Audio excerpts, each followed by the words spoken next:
Bonjour à tous et bienvenue sur un nouvel épisode de Nous Entrepreneurs. Aujourd'hui, je reçois Gabriel Gutmann qui a cofondé et co-dirige Puffies. Bonjour Gabriel, Bonjour Benjamin, bienvenue. Est-ce que merci. tu peux très simplement te présenter et nous dire un petit peu ton parcours avant de cofonder Puffies? Qu'est-ce qui t'a amené à créer l'entreprise? Ouais, bien sûr. Donc je m'appelle Gabriel Gutmann, j'ai 27 ans et donc je suis l'un des deux cofondateurs de Puffies. Alors moi, j'ai pas eu d'expérience professionnelle avant parce que j'ai fondé donc cette entreprise pendant mes études. Ok. J'ai commencé à 22 ans, je crois. J'étais en troisième année d'école. À l'ESDES, j'ai fait une école de commerce à Lyon. Et donc, très tôt, j'ai su que je voulais entreprendre. Et on va dire pas que je cherchais délibérément un projet, mais que j'étais vraiment à l'affût d'opportunités.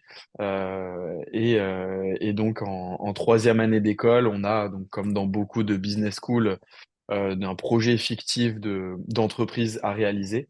Et donc, c'est toujours ce projet que je continue de mener aujourd'hui auquel on a donné vie avec mon associé.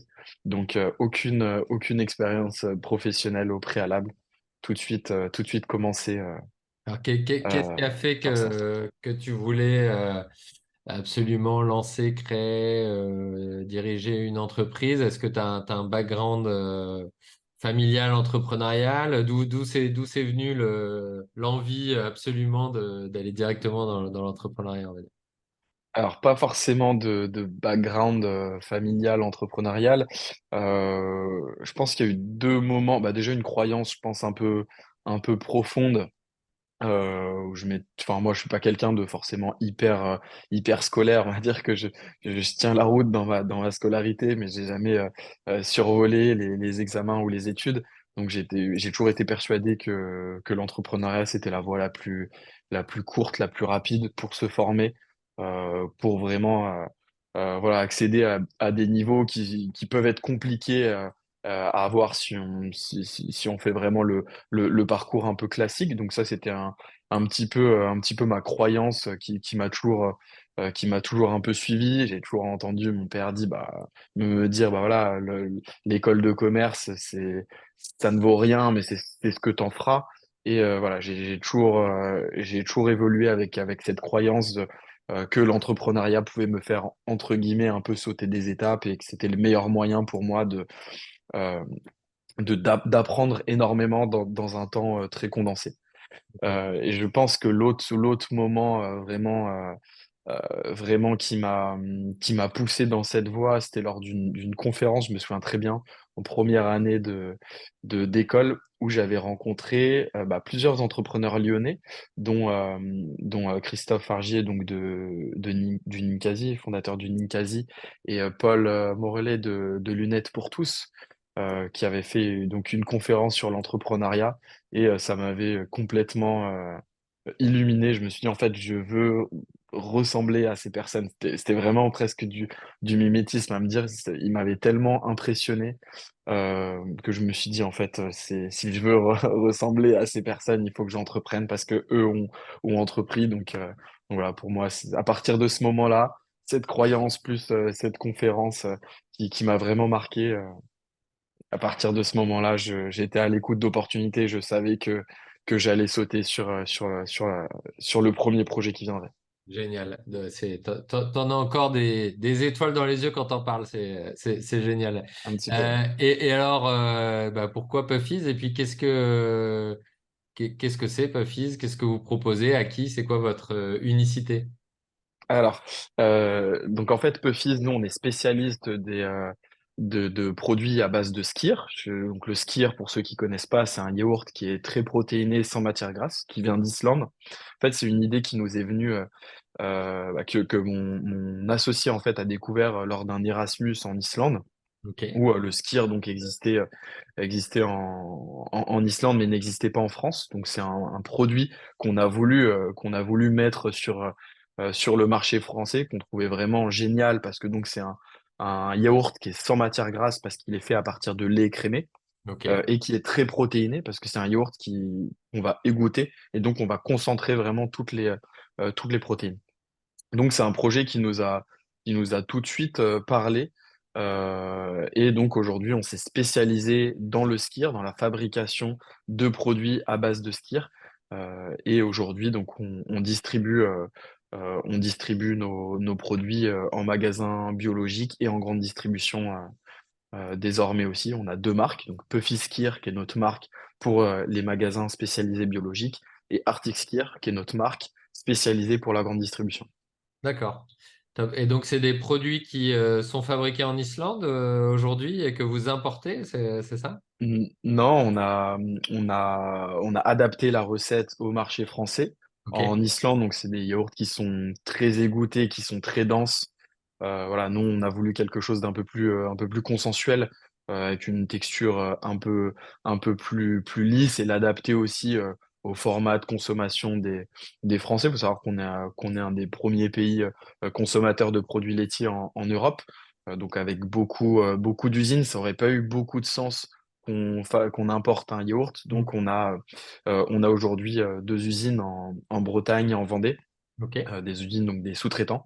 Ouais. Nous, on s'occupe de toute la partie recette industrielle et ensuite, donc, on fournit un cahier des charges à nos sous-traitants qui vont nous produire le produit. Donc, on s'occupe du développement et de la commercialisation. Et entre les deux, donc, on a des usines laitières qui nous fabriquent à façon nos produits. Ok. Alors, je te disais en préparant l'interview, une question que j'aime bien, c'est les a priori qui peuvent circuler sur un secteur d'activité. Alors, moi, j'en ai peut-être un sur le tien, c'est qu'il faut peut-être être, très gros à la base pour pouvoir travailler sur des produits agroalimentaires et avec la grande distribution. Comment est-ce que vous tirez votre épingle du jeu quelque part dans un domaine où, comme tu dis, on est gros consommateur de produits laitiers, il y a des très gros acteurs mondiaux, numéro un mondiaux, etc. Comment est-ce que vous tirez votre épingle du jeu là-dedans? C'est une très très bonne question. En effet, ça peut faire peur. Je me souviens, donc nous, à la base, on a décidé de se lancer dans le skir. On était les premiers à avoir eu cette idée. Donc c'était en 2016 et le skir a apparu en 2018. Personne parlait du skir à l'époque, alors qu'aujourd'hui, c'est un des produits les plus consommés. Il y a plus d'un Français sur trois qui en consomme en à peine 5 ans. Enfin, c'est juste monstrueux. C'est une des plus grosses réussites. On appelle vraiment ça, c'est vraiment le blockbuster des produits laitiers. Oui. Faut savoir que nous, s'il n'y avait pas eu de concurrence qui s'était lancée sur ce produit, on n'aurait sûrement jamais éclos. Heureusement, justement, qu'il y a des concurrents. Nous, en l'occurrence, c'était Danone qui s'est lancé avec le Skir en 2018. Nous, on a lancé nos produits en 2019, le temps de l'industrialisation, et ça nous a complètement ouvert la voie. Et en fait, heureusement qu'il y a ces gros qui éduquent le marché, qui, eux, arrivent à pousser des innovations, à pousser des tendances que ne peuvent pas faire, ou en tout cas peu faire des startups. Donc en fait, toutes les petites entreprises se nourrissent déjà du travail que les mastodontes font, et ensuite nous on est là pour aller beaucoup plus vite sur de l'innovation, pour proposer des produits différenciants qui sont plus exigeants en termes de qualité, voilà, en termes nutritionnels. Et il faut savoir que l'énorme point faible de ces mastodontes, c'est clairement l'agilité. Hmm. Nous, on a vu, on l'a su après coup, hein, via des interviews, je crois, de la directrice marketing de Danone. Ils ont mis 5 ans à développer du skir parce que c'est des études déjà qui prennent 2 ans. Faut faire financer. Il y a énormément de parties prenantes. Nous, en un claquement de doigts, en 2 ans, en fait, on peut lancer un produit sur le marché. On a juste un moment à se mettre d'accord sur une recette. On était deux et puis hop, on se lance, quoi. Donc, c'est la grosse opportunité qu'ont les petites entreprises par rapport aux grosses, mais les deux se servent continuellement, hein. Les grosses entreprises regardent les startups pour l'innovation. Les petites entreprises se servent des gros pour pousser des tendances. Donc, en fait, on a besoin des deux, quoi. Ah, excellent, super. Et comment est le marché en ce moment? Comment est le secteur? Voilà, c'est quoi la tendance? Très compliqué, très très compliqué. Nous, en plus, on est sur des produits biologiques. Ouais. Donc aujourd'hui, il y a une grosse crise du bio, plus une crise de la consommation, plus une crise des matières premières. Voilà, on a clairement tout, on cumule toutes les crises et c'est un petit peu l'environnement d'aujourd'hui, donc très compliqué. Nous, on a la chance, on n'y est pas très confronté parce que il y a une très grosse croissance du skier. Justement, c'est ce que je te disais, c'est un des produits qui surperforme le plus aujourd'hui en magasin. Donc ça, c'était clairement pas prévu. Et encore une fois, ça, on a eu de la chance que ce produit devienne autant à la mode et soit autant tendance. Mais c'est ce qui nous permet aujourd'hui, nous, de pas être confrontés par ça. On a triplé notre chiffre d'affaires depuis janvier, alors que c'est une des plus grosses crises que l'agro a jamais connues. Donc voilà, on a beaucoup de chance d'être préservé, mais encore une fois, c'est parce qu'on est vraiment sur le bon produit au bon moment. Mais sinon, le marché est quand même compliqué. Il y a beaucoup de magasins bio qui ferment, même si on retrouve un peu de croissance, c'est quand même pas simple. Aujourd'hui, les distributeurs n'ont que le prix. Enfin voilà, c'est le mot d'ordre aujourd'hui.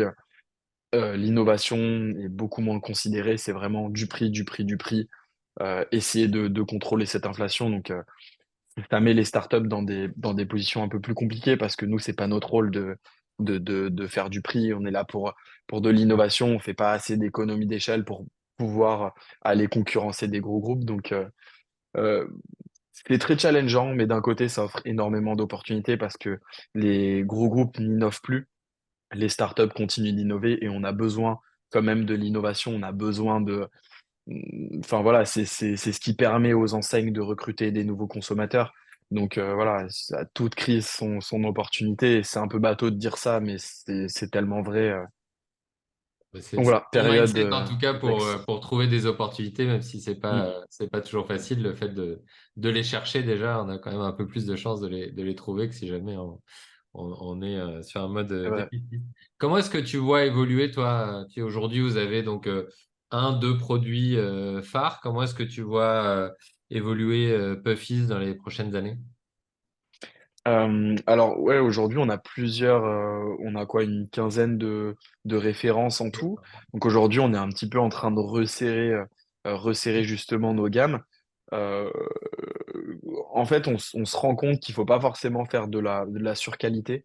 Ça, c'est un petit peu un des pièges dans lequel beaucoup de startups de l'agro tombent, essayer d'avoir le produit parfait, à la fois un produit innovant, excellent, d'un point de vue nutritionnel, pas cher, mais en fait, c'est pas trop possible.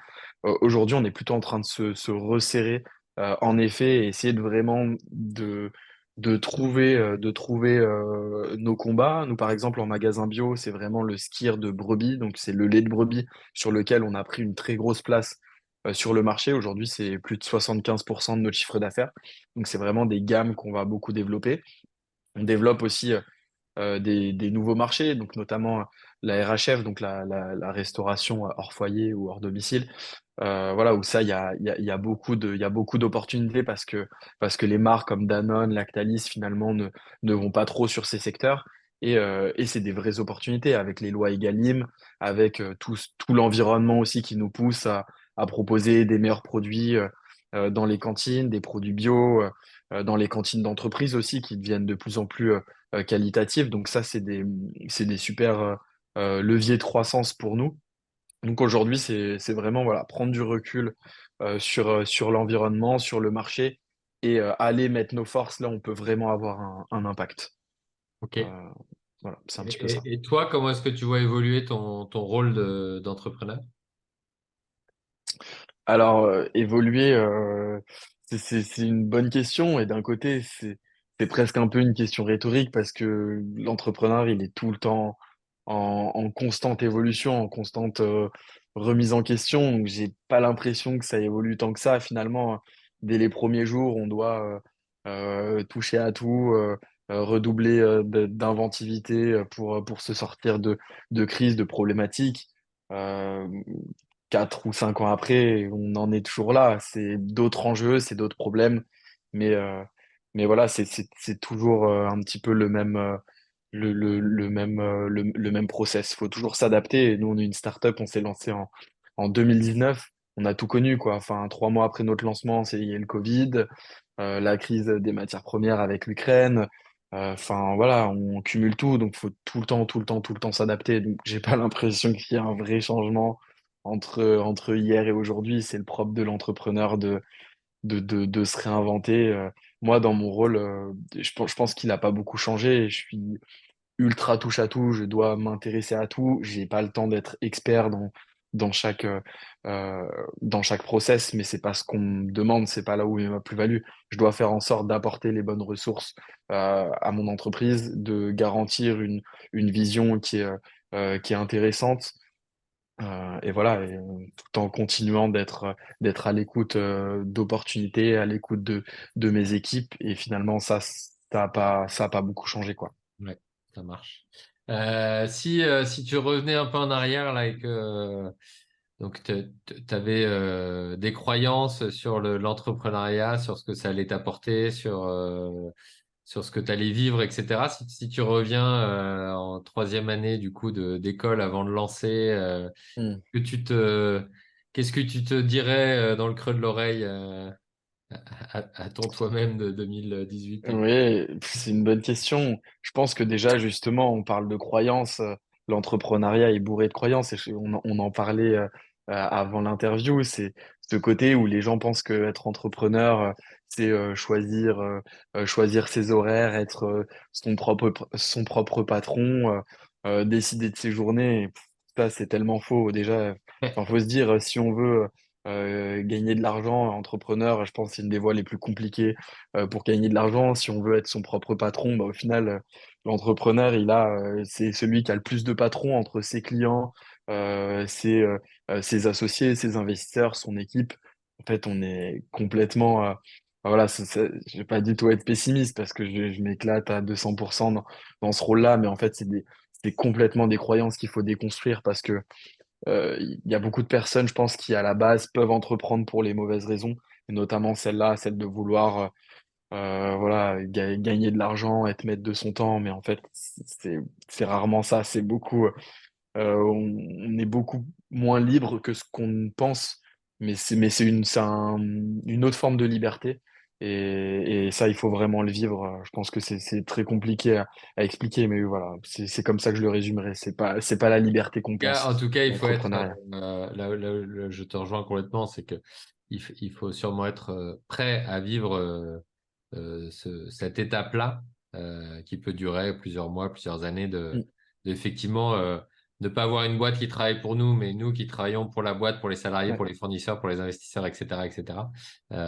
Et ensuite, c'est pas une fatalité, c'est pour ça qu'en l'occurrence, nous, on a un métier avec Action Coach, et c'est effectivement ce qu'on propose, parce que souvent, c'est merde, ça ressemble pas tout Mm. à fait à ce pourquoi j'avais signé au départ, et quand ça C'est dure ça, mais quelques années, c'est OK, et bien puis quand sûr.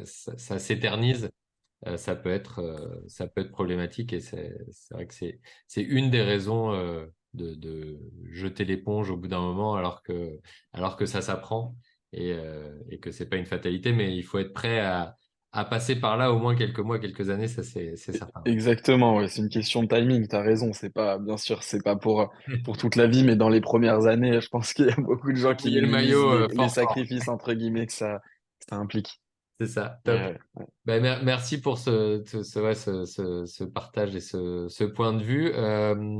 Est-ce il y a une question que je t'ai pas posée et un sujet que tu voudrais aborder spécifiquement?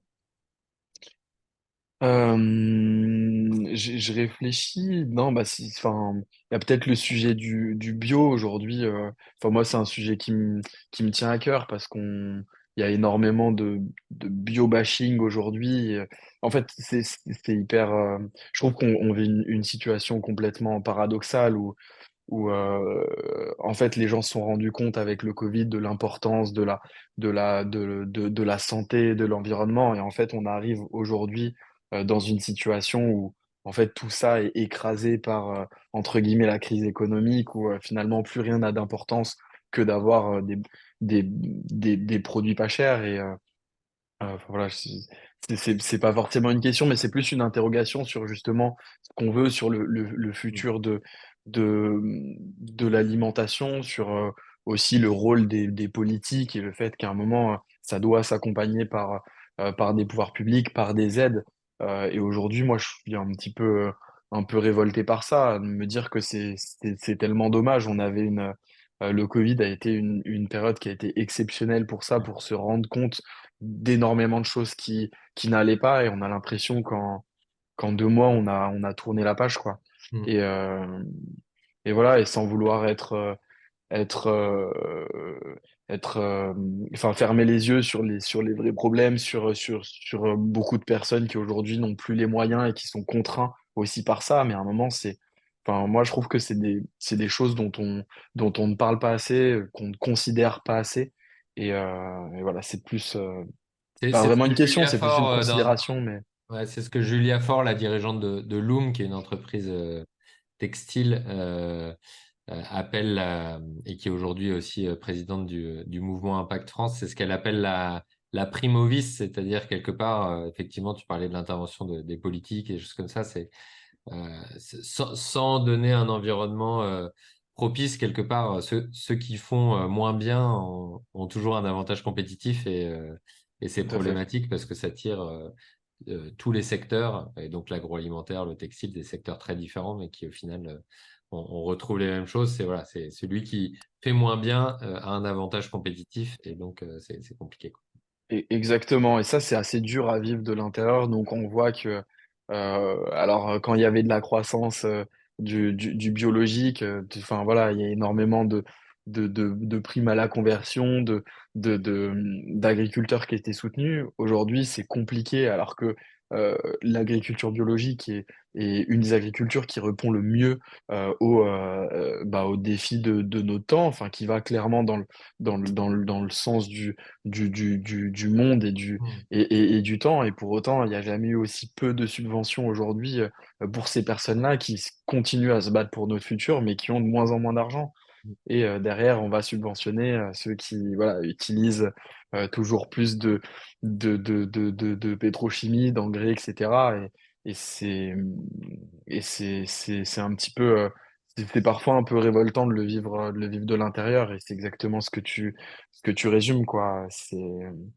C'est pas toujours ceux qui sont du bon côté de l'histoire Ouais. qui Bon, gagnent en ben, ce écoute, moment, et c'est un peu on est dur. à Lyon, on est à Lyon, on est dans le Rhône. Il y a des politiques qui font en tout cas des prises de position assez fortes en faveur du bio, en faveur des choses C'est intéressantes. vrai, Donc, faut le dire. Je suis d'accord. on va les appeler peut-être à t'appeler justement et à contribuer, toi et les autres acteurs du bio. En tout cas, tu tires une petite sonnette d'alarme et un appel en tout cas pour l'urgence d'accompagner tous les acteurs du bio dont vous faites partie. Donc, j'espère qu'ils nous écouteront, on leur transférera ton interview. Super. Eh ben, merci beaucoup, Gabriel, d'avoir répondu à mes questions. On mettra toutes tes coordonnées dans la description de l'épisode. Et puis à très bientôt sur un nouvel épisode de Nous Entrepreneurs. Ciao. Eh ben, merci beaucoup, Benjamin.